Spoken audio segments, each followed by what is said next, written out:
안녕하세요. 말씀 베이커리 918번째 시간 기도하심으로 시작하겠습니다. 거룩하신 주님 감사합니다. 주님의 말씀을 묵상합니다. 성령님께서 말씀에 조명이 되어 주시옵소서. 우리 주 예수 그리스도님의 이름으로 기도합니다. 아멘. 네, 오늘 보신 말씀은 마가복음 4장 1절에서 20절까지의 말씀입니다. 예수님께서 다시 바닷가에서 가르치기 시작하셨다. 매우 큰 무리가 모여드니 예수님께서는 배에 오르셔서 바닷가 쪽에 앉으셨다. 무리는 모두 바닷가 무태에 있었다. 예수님께서 비유로 여러 가지를 가르치셨는데 가르치시면서 그들에게 이렇게 말씀하셨다. 잘 들어라. 씨를 뿌리는 사람이 씨를 뿌리러 나갔다. 그가 씨를 뿌리는데 더러는 길가에 떨어지니 새들이 와서 그것을 쪼아 먹었다. 또 더러는 흙이 많지 않은 돌짝밭에 떨어지니 흙이 깊지 않으므로 싹은 곧 나왔지만 해가 뜨자 타버리고 뿌리가 없어서 말라버렸다. 또 더러는 가시덤불 속에 떨어지니 가시덤불이 자라 그 기운을 막아버려서 열매를 맺지 못하였다. 그런데 더러는 좋은 땅에 떨어져서 싹이 나고 자라서 열매를 맺었다. 그리하여 30배, 60배, 100배가 되었다. 예수님께서 덧붙여서 말씀하셨다. 들을 귀가 있는 사람은 들어라. 예수님에게는 늘 많은 무리가 따라다녔습니다. 병든 자를 고쳐주고 귀신을 쫓아주었기 때문에 자신들의 필요, 자신들의 어려움을 해결해 주시기를 바랬던 것이죠. 자, 그런 사람들이 바로 군중들입니다. 그 가운데 이제 예수님의 제자도 있었습니다. 자, 그 사람들에게 필요를 채워주기도 하셨지만 예수님은요, 궁극적으로는 그들에게 하나님 나라의 말씀, 바로 복음을 전하는 것이 중요한 목적이었습니다. 그래서 지금 이곳에서도 바닷가에 배를 띄우시고 바닷가 무태, 땅에 사람들을 앉게 하셔서 좀 더 많은 사람들이 예수님을 보고 주님의 말씀을 들을 수 있도록 이렇게 연출하는 모습도 우리가 볼 수 있는 것이죠. 그러면서 이제 씨 뿌리는 사람의 비유를 통해서 말씀하십니다. 이 비유의 의미를 또 뒤에 가서 설명도 해주시죠. 그런데 중요한 표현이 하나 있습니다. 들을 귀가 있는 사람은 들어라. 이것은 듣고 안 듣고 선택해라. 이것이 아닙니다. 육체의 귀가 있는 사람만 들어라. 이런 의미도 아닙니다. 그 말씀을 믿고 삶의 행동으로 나타나는 바로 주님의 말씀이 열매로 이어지는 삶을 살아야 하는 것을 강조하시기 위한 말씀으로 보시면 되겠습니다. 10절 보면요. 예수님께서 혼자 계실 때에 예수님 주위에 둘러있는 사람들이 12제자와 함께 그 비유들이 무슨 뜻인지를 예수님께 물었다. 예수님께서 그들에게 말씀하셨다. 너희에게는 하나님 나라의 비밀을 맡겨주셨다.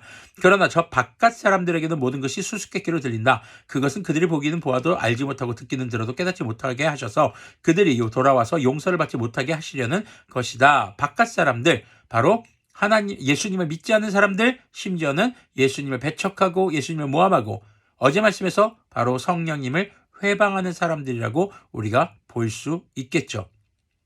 자, 예수님은요, 이 사람들이 주님의 말씀을 듣고 그 말씀을 곱씹고 정말 그 말씀을 묵상해서 주님의 말씀을 따라 살아가는 그런 순종의 삶을 살기를 원하셨습니다. 그리고 그런 사람들이 주님의 자녀가 되는 권세를 가지게 될 수 있었기 때문이죠. 자, 많은 무리의 사람들이 예수님의 비유를 통한 주님의 나라의 비밀을 듣고 그렇게 예수님의 제자로 거듭나기를 바라신 것이 바로 주님의 뜻입니다. 용서받지 못하게 하려고 했다라는 것은 그런 의도를 가졌다기보다는 성령님을 회방하는 자를, 예수님을 대적하는 자들, 그런 사람들은 이 비유의 말씀을 들어도 깨닫지 못하고 그것이 결국 삶의 열매로 이어지지 못하고 회개로 이어지지 못하게 될 것이라는 말씀으로 우리가 보아야 할 것입니다. 자, 13절에서는요, 이제 그 비유의 말씀을 풀어주십니다. 만약에 이걸 알아듣지 못하면은, 너희들 회개할 길은 없는 거야, 라는 것이 주님의 진정한 의도였다면 이걸 설명해 줄 필요도 없었겠죠. 13절 보면요, 그리고 예수님께서 그들에게 말씀하셨다. 너희가 이 비유를 알아듣지 못하면서 어떻게 모든 비유를 이해하겠느냐? 씨를 뿌리는 사람은 말씀을 뿌리는 것이다. 길가에 뿌려지는 것들은 이런 사람들이다. 그들에게 말씀이 뿌려질 때 그들이 말씀을 듣기는 하지만 곧바로 사탄이 와서 그들에게 뿌려진 말씀을 빼앗아간다. 돌짝밭에 뿌려진 것들이란 이런 사람들이다. 그들은 말씀을 들으면 곧 기쁘게 받아들이기는 하지만 그들 속에 뿌리가 없어서 오래가지 못하고 그 말씀 때문에 환난이나 박해가 일어나면 곧 걸려 넘어진다는 것은 믿음을 떠난다는 말입니다. 가시덤불 속에 뿌려지는 것들이랑 달리 이런 사람들을 가리키는데 그들은 말씀을 듣기는 하지만 세상의 염려와 재물의 유혹과 그 밖에 다른 일에 욕심이 들어와 말씀을 막아서 열매를 맺지 못한다. 좋은 땅에 뿌려지는 것들이란 이런 사람들이다. 그들은 말씀을 듣고 받아들여 30배, 60배, 100배의 열매를 맺는다. 자, 지금 말씀이란 복음, 여기서 지금 씨는 복음입니다. 말씀입니다. 그리고 이 복음을 듣는 사람들이 4가지 부류로 나옵니다. 길가, 돌짝밭, 가시덤불, 좋은 땅이죠. 자, 모두 복음을 듣는 사람들인데 각기 다른 상태들이 지금 나와 있는 것이죠. 길가라든가 돌짝밭과 가시덤불과 같은 사람들은 결국 복음을 들어도 그것이 열매로 이어지지 못하는 것을 말씀하고 계십니다. 그런데 이 말씀을 듣고 그 말씀을 곱씹고 삶에 적용해서 열매로 이어지는 사람들, 이런 사람들이 좋은 땅이라고 주님께서는 말씀하고 계시는 겁니다. 결국 말씀을 듣고 삶의 열매, 삶의 행함으로 나타나야 그것이 좋은 땅이 된다는 것이죠. 그 열매를 통해서 그리고 다시 그들은 주님의 말씀인 복음을 전하는 씨 뿌리는 사람이 될 수 있는 것입니다. 여기서 우리가 한번 생각해 볼 것은 씨 뿌리는 사람이 지금 가리지 않고 뿌립니다.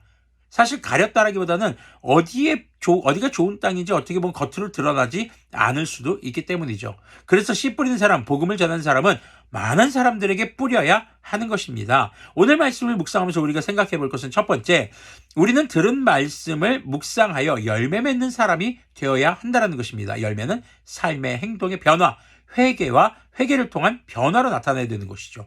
두 번째는요, 복음이 우리의 삶에 열매가 되어서 다시 복음을 전하는 그런 씨 뿌리는 자가 되는, 복음을 전하는 우리가 되어야 하는 것이죠. 그것이 바로 예수님께서 우리에게 주신 증인의 사명인 것입니다. 자, 우리가 좋은 밭인가 아니면은 돌짝 가시밭 길가인가? 그것은요, 주님의 복음이 내 삶에 어떤 열매로 나타나는가에 따라서 결정이 되는 것을 우리는 생각해 보아야 합니다. 씨앗은 정해져 있습니다. 복음입니다. 이제 그것이 열매로 이어지느냐 안 이어지는 우리의 삶의 문제겠죠. 오늘도 열매 맺는 사람, 그리고 그 씨를 뿌리는, 복음을 전하는 우리가 되기를 소망합니다. 기도하겠습니다. 거룩하신 주님 감사합니다. 주님의 말씀을 묵상했습니다. 주님의 말씀이 우리의 삶의 열매로 나타나도록, 또 우리가 그 복음을 증거하는 사람이 되도록 긍휼을 베풀어 주시옵소서. 우리 주 예수 그리스도님의 이름으로 기도합니다. 아멘. 네, 오늘도 복음의 열매를 맺기 참 좋은 날입니다.